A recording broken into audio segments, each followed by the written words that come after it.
Hello everyone, very good afternoon. Welcome back once again to your favorite channel, that is StudyIQ IAS English. I am your educator Praveen Mishra. So as promised in today's the Hindu analysis class, that is we'll be having a separate session based on the topic that is caste census. So how much good it is for our nation, how much good it is for our social infrastructure or the social fabric. Okay, this is already a particular question which has raised multiple times since the whole previous decades or centuries, what we can basically say. So already we know it very well that how in India we have got multiple discrimination issues in the context of the caste, creed, color, race, community, religion, place of birth, sex, gender, etc. So here, many of the political scientists, they are of the opinion that whether is this caste census going to provide a boost to the social fabric or enhancing the government machinery's abilities, as they will be able to target the more beneficiaries, and along with the beneficiaries they will be able to target more of the people, those who are suppressed or still exploited or not even that level of developed they are, right? So will it be that thing, or will be there another question that this caste census will be promoting more of the discrimination, segregation, or as the line of separation inside the country? So, well, to answer both of these questions, it is both of the questions here having one single answer, that is yes and no both. Yes, when we will be having caste census, it will be providing us the data or the details or the data that will be telling us that yes, there are few communities that are considered very, very exploited or very, very suppressed, or they do not have that level of growth and development as compared to the other communities. So this will be a particular line of contention, line of configuration once again. Yes, it will also provide, on the very contrary, on the very opposite side, the boost to the community, to the government agencies as well, so that they will be now having the actual beneficiaries, actual targeted beneficiaries in front of their eyes, and then they will be able to work in a more clear, or work in a more just in a mirror way, so that the actual task is being performed. So the answer is yes as well as no, as in simply now I'm given that these are the weaker sections, most weaker sections, so I have to focus more and more on them, and on the contrary, identifying the most weaker sections will be also providing much more level of already segregated, already a lot segregated Indian society, right? So yep, it will be a matter of discussion once again. Let's see how the government machineries, how the agencies, as well as we as the people of India going we will be going forward and considering this new census, that is the caste census of the country. And here the another news is, and this news is, as you can see on your screens, it is with regard to the credit between two, that is the Congress and the BJP. Congress, many of the people from the Congress, specifically the minister like Jairam Ramesh, okay, the former minister from the Congress, Jairam Ramesh, has tweeted over his X account that it's a victory of Rahul Gandhi, who has been, continuously fighting with the government for having the caste census. On the contrary, there have been people like Kiran Rijiju, okay, to have tweeted in favor of Modi ji, in favor of the government. Okay, that is, Congress has nothing to deal in this. Okay, it is absolutely the role, the work of the government, etc. So here we are not going to discuss politics. That is, who has taken the credit, actually to whom the credit must go, etc. Okay, here this is just the news. That is, right now, the moment center has announced the caste enumeration or the caste this census and so on, immediately there started, or there triggered, a war of credit between the government as well as the opposition. The question here is, who is to be credited? Well, the fact is, obviously, it is the government, and it is not the opposition to be given the credit. Now, I'm not trying to favor the government, neither I'm trying to justify the government's act.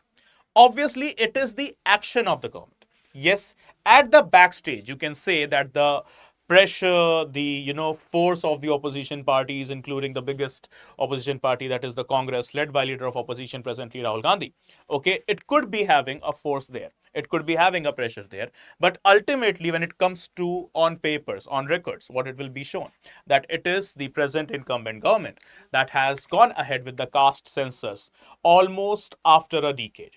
As in, for the last time the caste census happened, it was only the year 1931. Okay, so remember, guys, the caste census last time it was happened, it was only and only in the year 1931. It was happened, okay, it was reconducted in the year 1941, but the details, they were never shared. Okay, details, they were never shared due to the ongoing World War II. Right, so as you can see here on the screen, the caste census demand, the data collected in the census since 1951 includes the number of individuals belonging to SCs, STs, and the other communities. But remember, it was simply the census. 1951 census was simply the census that is calculating the actual population of the country. It was not exactly a caste census. Remember, caste census came into being for the first time only in the year 1931. Second time, 1941 caste census also happened, but it never got published. Okay, so the data is mentioned here as well. Okay, so the most recent caste data available is from the census of 1931. The 1941 census carried out during the war collected data on caste, but they were never released. So remember, guys, we have no clue what was the exact data of the census that has happened in the year 1941, though it was caste census only, but we have zero clue over it, as we have no information over it, because it never got published, never it got released. Okay, so the last caste census, what do we have? We have a century old caste census that happened only in the year 1931. Okay, now the difference between census and caste census. Okay, the biggest question is the difference between census and caste census. So how am I going to justify the difference? See, census, first of all, it is managed through the Census Act of 1948. Okay, and the data of the census is kept private with the government. It's a secret data of the government. Government just provides the some overview of the census, as in how much is the exact population and what are the types of communities existing in India, and in which community, okay, what is the population. That's it. This is what the census is all about. Okay, but on the contrary, on the opposite side, the socio-economic caste census, the data is made public, okay, and the data is used by the government, the union government, as well as the state government. Right, so make it clear, guys, okay, the difference between census and caste census. As you can see, census data is confidential under the Census Act of 1948. Okay, so it is the confidential data under the Census Act of 1948, while the personal information in SECC is open for use by the government departments, okay, to grant or restrict benefits to households. That is, simply speaking, census just takes care of the population and in what are the communities and what are the population, what is the population in the different communities. Whereas the other one, that is the caste census, take care about the communities as well as the problems of the communities. Okay, what are their basic ground level issues, the grassroots level issues, etc. And the biggest difference with regard to the legislation, the census is governed through the Census Act of 1948, whereas okay, we do not have any such legislation as of now, that is till date 1st of May 2025, to support the caste census thing in India. Okay, but yes, caste census is though justified by the constitution under article 340 that we shall be discussing. Okay, so once again, through the Census Act of 1948, census is a data that must be kept secret, or it should not be made, all the data, all the information should not be made public. Okay, and it is not for the use of all the government agencies, whereas the caste census or the socio-economic caste census, it can be made public, and the government, the union government, along with the other government agencies, can use the data that has carved out of the socio-economic caste census. Okay, so this is what the basic difference is all about. Next, what is the significance of the caste census? What is the support, what is the help this caste census will be providing us.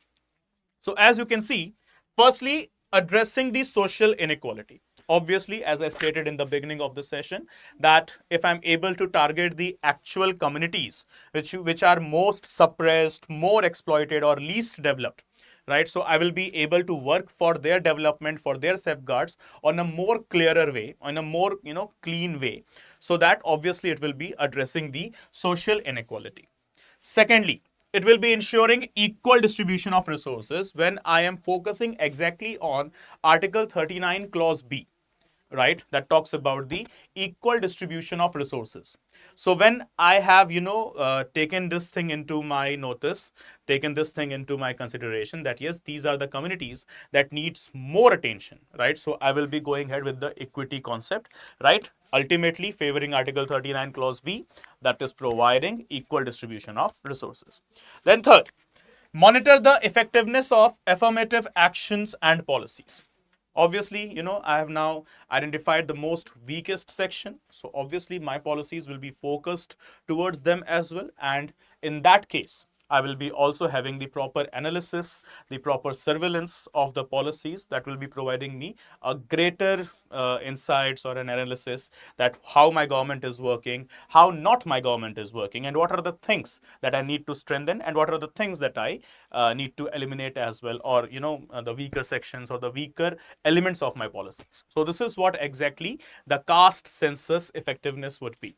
Okay, now when we talk about the constitutional dimensions, does our constitution provide any support towards the caste census? So remember one thing, the word caste census, caste enumeration, etc. is nowhere mentioned in the constitution.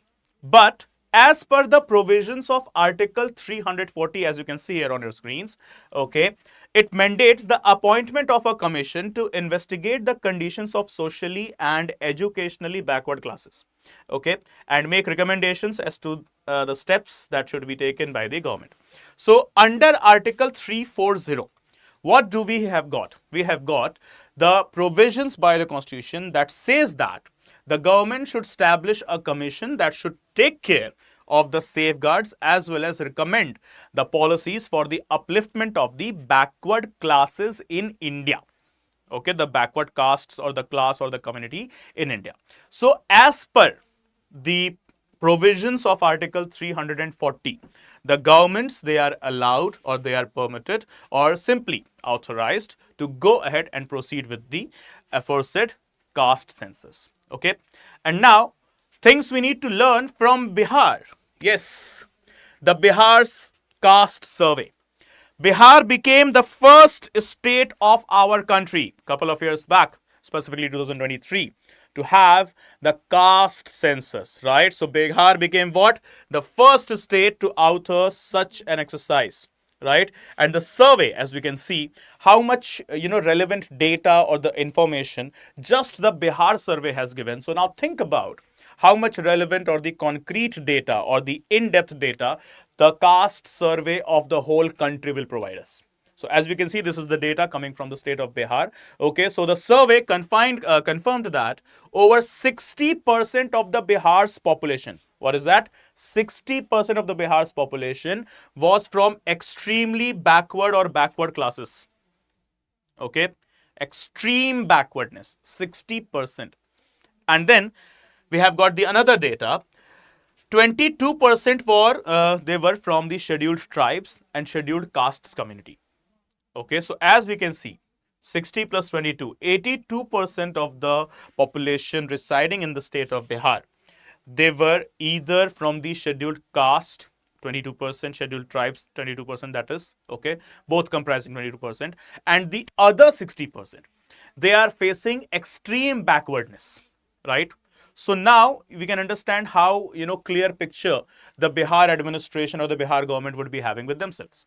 Okay, now they know it very well that 82% of the population, of the state's population, needs special provision, special advancements through the Article 15, Article 16, okay, as well as, Article 335, 338, and so on. So Bihar would be, having the clear picture, not would be, Bihar is having actually the clear picture. So the caste census, okay, is on papers exactly when it comes to the formal things, will be providing a boost to the government machinery, government agencies when it comes to the work or creation of the policies, programs, missions, operation schemes for the upliftment of the backward sections of the country.